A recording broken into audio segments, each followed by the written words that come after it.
Welcome all. இந்த வீடியோவில் நான் கன்வென்ஷனல் ஆர் ஆல்டர்னேட்டிவ் எனர்ஜி ரிசோர்ஸஸில் பயோகேஸ்லேருந்து ஸ்டார்ட் பண்ணலாம்.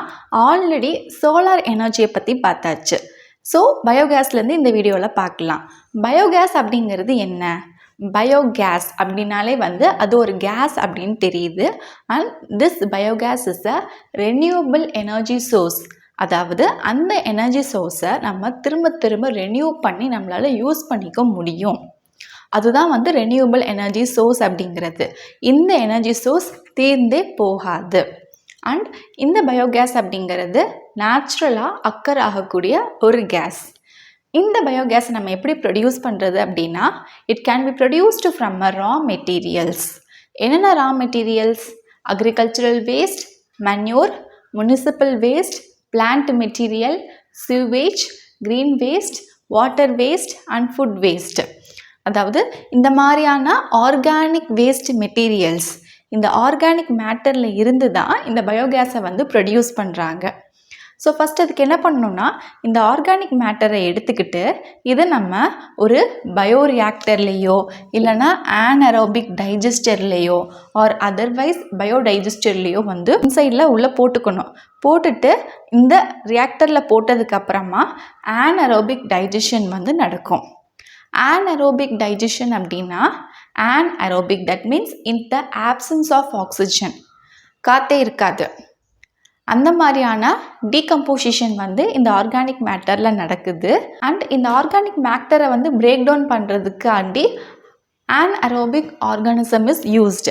ஸோ anaerobic digester-ல anaerobic digestion process நடக்குது with the anaerobic organism. So இப்படி தான் அந்த ஆர்கானிக் மேட்டர் பிரேக் டவுன் ஆகி பயோகேஸ் அப்படிங்கிறது நமக்கு ப்ரொடியூஸ் ஆகுது. அண்ட் இந்த பயோகேஸ்லேருந்து நம்மளால் எனர்ஜி அப்படிங்கிறத ப்ரொடக்ஷன் பண்ணிக்க முடியும்.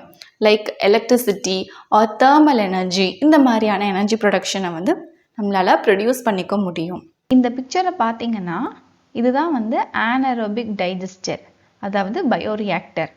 இதுக்குள்ளே தான் நம்ம ஆர்கானிக் மேட்டரான animal waste, agricultural waste, food waste இது எல்லாத்தையுமே போடுறோம்.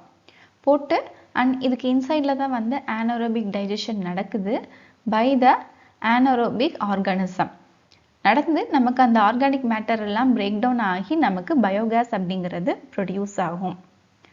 அண்ட் அந்த பயோகேஸை ஸ்டோரேஜ் பண்ணி then later on it is used for electricity production and thermal energy production. We know that biogas is a gas.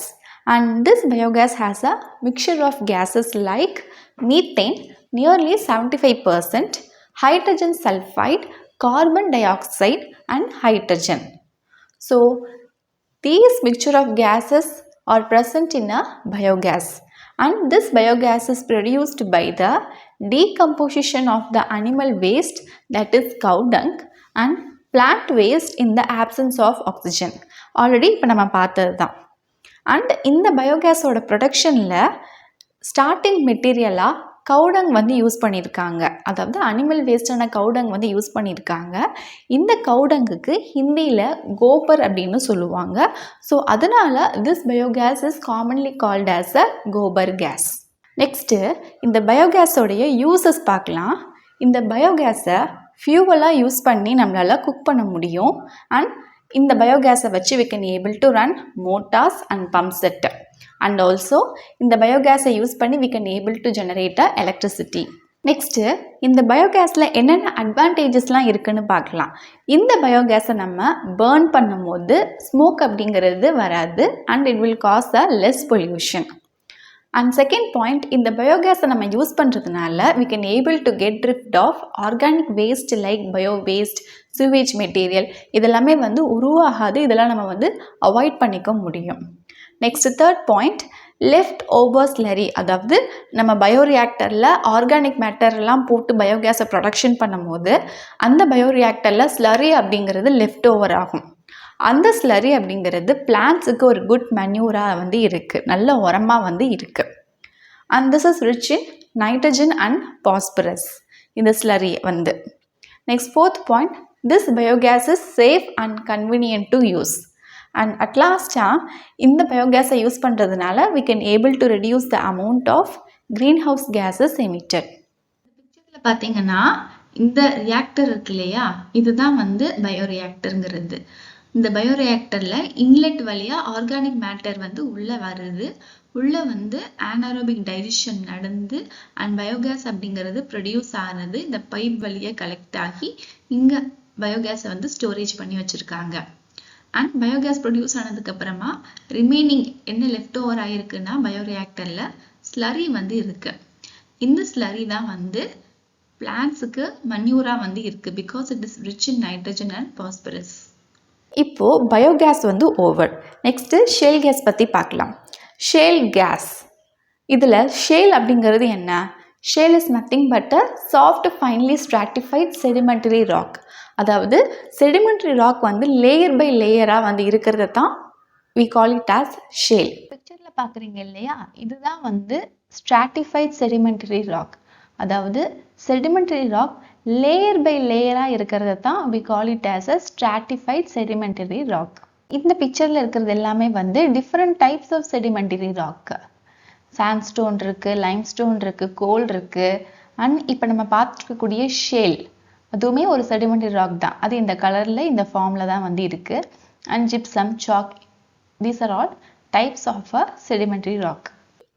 இப்போ இந்த செடிமெண்டரி ராக்கான ஷேலில் எப்படி இந்த ஷேல் கேஸ் வந்து இருக்குது, இதை நம்ம எப்படி எக்ஸ்ட்ராக்ட் பண்ணுறது, இந்த செடிமெண்டரி ராக்லாம் வந்து எப்படி ஃபார்ம் ஆகுது அப்படிங்கிறத பற்றிலாம் பார்க்கலாம். இந்த செடிமெண்டரி ராக்லாம் எப்படி ஃபார்ம் ஆகுது அப்படின்னா, சாயில் எரோஷன் மூலமாக லேண்டில் இருக்கக்கூடிய சாண்டு, சாயில் அண்ட் சில ராக்ஸ், குட்டி குட்டி ராக்ஸ் எல்லாம் வந்து எரோட் ஆகி டிரான்ஸ்போர்ட் ஆகி லேண்ட்லேருந்து வாட்டருக்கு மூவ் ஆகி வருது.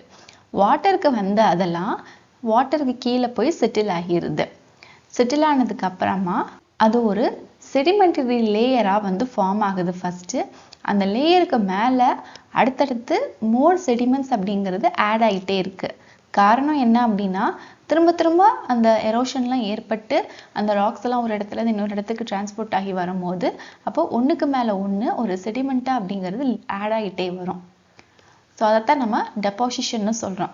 இந்த மாதிரி டெபாசிட் ஆகிட்டே வரும்போது அந்த செடிமெண்டரி லேயரில் இருக்கக்கூடிய மாய்ஸ்டர் அப்படிங்கிறது ரிலீஸ் ஆகும்போது அந்த லேயர் இன்னுமே காம்பேக்டாக டைட்டாக வந்து ஆகும். And that is called as compaction.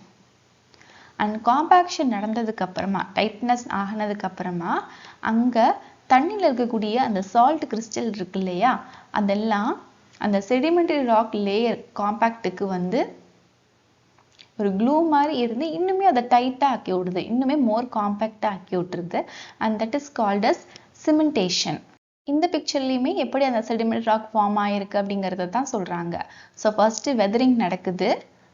Weathering நடந்து அந்த சாயில் எல்லாம், அதாவது இந்த ராக் எல்லாம் ஒரு எரோட் ஆகி ஒரு இடத்துல இன்னொரு இடத்துக்கு டிரான்ஸ்போர்ட் ஆகுது.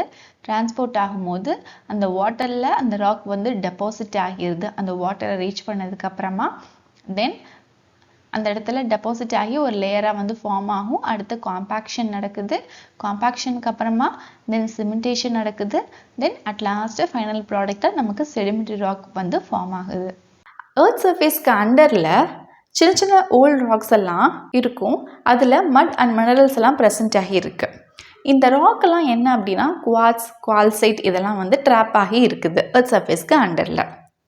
ஸோ இதில் தான் வந்து என்ன ஆகுதுன்னா செடிமெண்டரி ராக் அப்படிங்கிறது ஃபார்ம் ஆகுது. அண்ட் இந்த ஃபார்ம் ஆகிருக்கிற செடிமெண்டரி ராக்குள்ளே தான் வந்து இந்த ஷேல் கேஸ் வந்து ப்ரெசென்ட் ஆகி இருக்கு. இந்த ஷேல் கேஸை நம்ம எக்ஸ்ட்ராக்ட் பண்ணுறதுக்காண்டி we are using a technique called hydraulic fracturing. Hydraulic fracturing அப்படிங்கிறது என்னென்னா, அந்த செடிமெண்டரி ராக் வந்து இருக்கு இல்லையா அண்டர் த எர்த் சர்ஃபேஸ், அந்த ராக்கை வந்து ட்ரில் பண்ணுறோம் ஒரு போல்வெல் பண்ணுறோம், பண்ணி அந்த ரிசர்வாயர் லேயரை வந்து ரீச் பண்ணுறோம். ரீச் பண்ணிவிட்டு அதில் இருக்கக்கூடிய ஷேல் கேஸான ஃபியூவலை வந்து வெளியே எக்ஸ்ட்ராக்ட் பண்ணி எடுக்கிறாங்க. ஸோ இந்த டெக்னிக்கை தான் we call it as a hydraulic fracturing. இப்படி தான் இந்த ஃபியூவலை வந்து எக்ஸ்ட்ராக்ட் பண்ணுறாங்க. இப்போ இந்த பிக்சரில் பார்த்தீங்கன்னா எப்படி அந்த ஷேல் கேஸை வந்து எக்ஸ்ட்ராக்ட் பண்ணியிருக்காங்கங்கிறத காட்டியிருக்காங்க. ஸோ கிரவுண்டுக்கு கீழே இங்கே தான் வந்து ஷேல் அப்படிங்கிற அந்த செடிமெண்டரி ராக் வந்து ப்ரெசென்ட் ஆகி இருக்குது. இதிலிருந்து ஷேல் கேஸை வந்து எடுக்கிறதுக்காண்டி இந்த மாதிரி ட்ரில் பண்ணியிருக்காங்க. ட்ரில் பண்ணி அந்த கேஸை வந்து எக்ஸ்ட்ராக்ட் பண்ணுறாங்க. எக்ஸ்ட்ராக்ட் பண்ணுறதுனால, நம்ம ட்ரில் பண்ணி எடுக்கிறதுனால, இதனால என்னென்ன என்விரான்மெண்டல் கன்சர்ன், அதாவது என்விரான்மெண்ட்டுக்கு பாதிப்பு ஏற்படுதுன்னு பார்க்கலாம். ஃபர்ஸ்ட் பாயிண்ட், ஷெல் ட்ரில்லிங் பண்ணுறதுனால கிரவுண்ட் வாட்டர் ரிசர்வ்ஸ்லாம் இருக்கு இல்லையா, பூமிக்கடியில் இருக்கக்கூடிய நிலத்தடி நீர் நம்ம ட்ரில் பண்ணுறதுனால அதெல்லாம் வந்து அஃபெக்ட் ஆகுது. அண்ட் இந்த கிரவுண்ட் வாட்டர் ரிசர்வ்ஸ் அஃபெக்ட் ஆகிறதுனால ட்ரிங்கிங் வாட்டர் ரிசர்வ்ஸுமே வந்து கண்டாமினேட் ஆகுது. அண்ட் ஆல்சோ சாயிலோடைய ஃபர்டிலிட்டி அதுவும் அஃபெக்ட் ஆகுது. அடுத்த செகண்டாக, இந்த ஷேல் கேஸை வந்து நம்ம ரிலீஸ் பண்ணுறதுக்காண்டி நம்ம பிரேக்லாம் பண்ணுறோம் இல்லையா, கிரவுண்டை பிரேக் பண்ணி உள்ளே போய் அதுக்கெலாம் வந்து நிறையா மில்லியன் கேலன்ஸ் ஆஃப் வாட்டர் வந்து தேவைப்படுது. அதனால வாட்டர் டேபிள் அப்படிங்கிறது அஃபெக்ட் ஆகுது. ஸோ வாட்டர் லெவல் அஃபெக்ட் ஆகும்போது கண்டிப்பாக வாட்டருக்கு டிமாண்ட் அதிகமாகும். ஆல்ரெடி கிரவுண்ட் வாட்டர் அஃபெக்ட் ஆகுது, ட்ரிங்கிங் வாட்டர் வந்து கண்டாமினேட் ஆகுதுன்னு பார்த்தோம். அண்ட் இங்கே வாட்டரோடைய லெவல் டேபிள் அது வந்து அஃபெக்ட் ஆகுது. ஓகே, அவ்வளோதான் இந்த வீடியோவில் ஷேல் கேஸ் அண்ட் பயோகேஸை பற்றி பார்த்தாச்சு. ஐ ஹோப் இன்னைக்கு பார்த்து இந்த டாபிக் உங்களுக்கு கிளியராக அண்டர்ஸ்டுட் ஆயிருக்கும்னு நினைக்கிறேன். If you have any doubt regarding this, please do comment, let me know in the comment section. If you like this video, thumbs up, share among your friends circle. இந்த video நிறைய பேருக்கு ஹெல்ப்ஃபுல்லாக இருக்கட்டும். இந்த யூனிட்டில் நான் post பண்ணக்கூடிய other topic videos எல்லாம் பார்க்க கீழே டிஸ்கிரிப்ஷனில் அதோட லிங்க் வந்து கொடுத்துருக்கேன். நெக்ஸ்ட் வீடியோவில் இதுக்கடுத்து வரக்கூடிய டாபிக் வந்து பார்க்கலாம். இந்த இயர் நான் கிளாஸ் 10 வந்து போஸ்ட் பண்ணிக்கிட்டு வரேன். அண்ட் இதுக்கு முன்னாடி ப்ரீவியஸாக கிளாஸ் 6 to class 9 வீடியோஸ் இதெல்லாமே வந்து போட்டிருக்கேன். என்னோட சேனல் பிளேலிஸ்ட்டில் அவைலபிளாக இருக்குது. You can go there and see it. Okay, see you soon again in next video. Thank you for watching.